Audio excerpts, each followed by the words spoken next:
Open your front door right now. Step outside. Look at your neighbors, the houses, the street. Everything looks peaceful. And somewhere in the back of your mind, you probably carry this idea that it was never this peaceful, that humans have always been like this, violent, territorial, tribal, that war is just what we are. You've heard it 1,000 times. It's human nature. We've always done this. There's always been war. That idea feels so obvious it almost doesn't need to be said. And that's exactly why it needs to be challenged. Because scientists have spent decades digging up the bones of our ancestors, literally digging them up, measuring them, cataloging every fracture, every healed wound, every sign of trauma. And what they found in the oldest sites, the camps and caves where humans lived for hundreds of thousands of years, doesn't look like a species at war. It looks like something else entirely. Here's the thing most people don't realize. There is a difference between violence and war, a critical difference, one that changes everything. Violence is old, older than our species. Chimpanzees attack and kill each other. So do wolves. So do ants. Individual conflict, one creature against another, is woven into animal life on this planet. When archaeologists find a skull from 50,000 years ago with a dent in it, that is violence. That is one person killing another person. That has always existed. War is something different.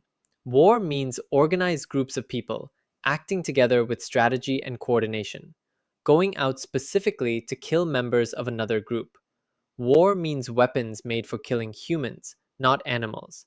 War means raids, ambushes, systematic destruction. War means someone decided to build it, plan it, and send people out to do it. And when scientists go looking for that, for the actual evidence of organized warfare in the deep human past, something strange happens. It almost isn't there. Sites going back 100,000 years, 200,000 years, bones by the thousands, examined by some of the best forensic anthropologists on the planet. And the signature of war, mass trauma, defensive wounds, bodies buried together in the aftermath of a massacre, is almost completely absent before a very specific moment in time. That moment is closer than you think, and what caused it will change how you see the world you are living in right now. To understand what the world looked like before war, you have to stop thinking like a modern person. Forget countries, forget borders, forget the idea that a piece of land can belong to someone. None of that existed. For the vast majority of human history, your ancestors woke up every morning in a group of roughly 20 to 50 people. That was their entire world. A band. A cluster of related families moving across a landscape that belonged to no one and everyone at the same time. If food ran out in one place, they moved. If the season changed, they followed it. If they ran into another group, they might trade, intermarry, share a fire for a night, or they might simply walk in a different direction. The land was endless. There was always somewhere else to go. And here is the critical thing. They had almost nothing that was worth dying to protect. Anthropologists who study modern hunter-gatherer societies, groups like the Hadza in Tanzania or the Batek in Malaysia, people still living versions of the life our ancestors lived for hundreds of thousands of years, consistently find the same thing. These societies have conflict, disputes, arguments, jealousy, the full range of human emotion. But organized warfare is rare to non-existent among the most nomadic of them. When tension rises between groups, the most common response is not to fight. It is to leave. The bones confirm this. Researcher Douglas Fry at the University of Alabama spent years compiling data on prehistoric skeletal remains. Anthropologist Brian Ferguson at Rutgers spent decades doing the same. What both found was striking. Of the burial sites and skeletal assemblages studied from before roughly 12,000 years ago, the overwhelming majority show no evidence of systematic, organized violence. Individual murders, yes. Occasional interpersonal trauma, yes. But not war. Not the mass graves, the embedded projectile points, the execution-style injuries that become impossible to miss once farming begins. For over 200,000 years, your ancestors lived without it. Think about what that means. The species that would eventually build tanks and drop atomic bombs spent most of its existence on this planet without inventing organized warfare at all. Not because they were peaceful by nature, not because they were saints, but because the conditions that make war logical, that make it worth the cost in blood, simply did not exist yet. Something had to create those conditions. And around 12,000 years ago, something did. It started with a seed, not metaphorically, literally. Somewhere in the region we now call the Fertile Crescent, in what is modern-day Iraq and Syria, humans began doing something no person on Earth had ever done before. They stopped following food. They started growing it. They planted grain, watched it rise, and waited for the harvest. That decision changed everything about what it meant to be human, and it planted the roots of war at the same time. Here is the chain of events, and every single link in it matters.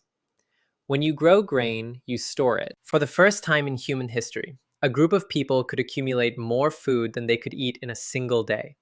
Weeks of food, months of food, sitting in a granary. That granary had to be somewhere. It couldn't move, which meant the people protecting it couldn't move either. And something that cannot move can be taken.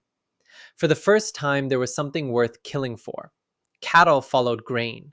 Permanent structures followed cattle. Territory followed structures. And once territory existed, the psychology that had always been inside human beings, the ability to distinguish us from them, got attached to something physical and immovable. This is ours. Those people over there want it. That is the architecture of war, and it assembled itself in almost every place on Earth where farming took hold. The bones changed almost immediately.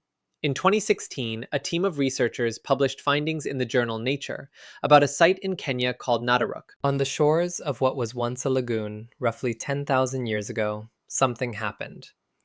27 people were killed. Their skeletons told the story in forensic detail. Crushed skulls, broken knees, hands bound at the time of death, obsidian blades embedded in the bone. One of the victims was a woman in the late stages of pregnancy, her unborn child preserved in the sediment beside her. This was not a hunt.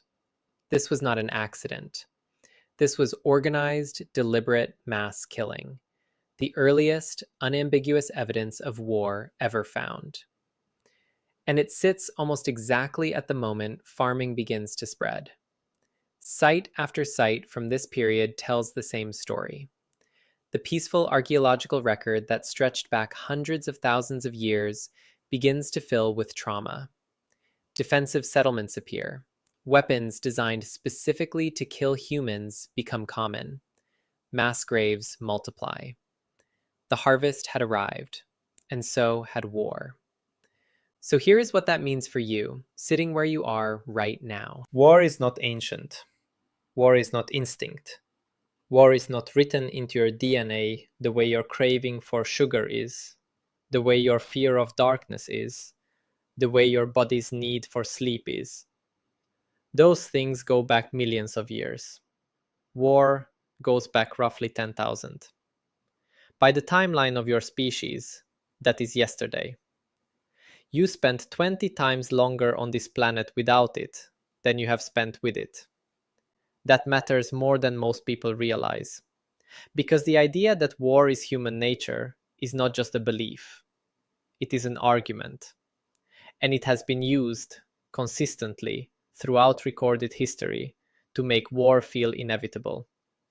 To make people stop asking whether it would be otherwise. If we have always done this, if it is simply what we are, then there is no point in imagining a world without it. The question closes before it opens. But the archaeological record says something different. It says the question is wide open. What your ancestors actually were, for the vast majority of their time on Earth, was adaptable. They built fire, they cooked food, they told stories in the dark. They slept in 2 phases and woke in the quiet hours to think. They raised children and moved across landscapes and figured out how to survive almost every environment on the planet. They were endlessly creative. And for hundreds of thousands of years, they did all of that without organized warfare. War was one more invention, like the granary that made it necessary. And here is the uncomfortable thing about inventions. We tend to keep using them long after the original problem is gone. The conditions that created war, the fixed territory, the stored surplus, the hard boundary between our food and your food, those conditions are not laws of nature. They are arrangements, human arrangements, built by human decisions over a very specific and surprisingly short period of time. The next time someone tells you that war is just human nature, you now know the actual answer.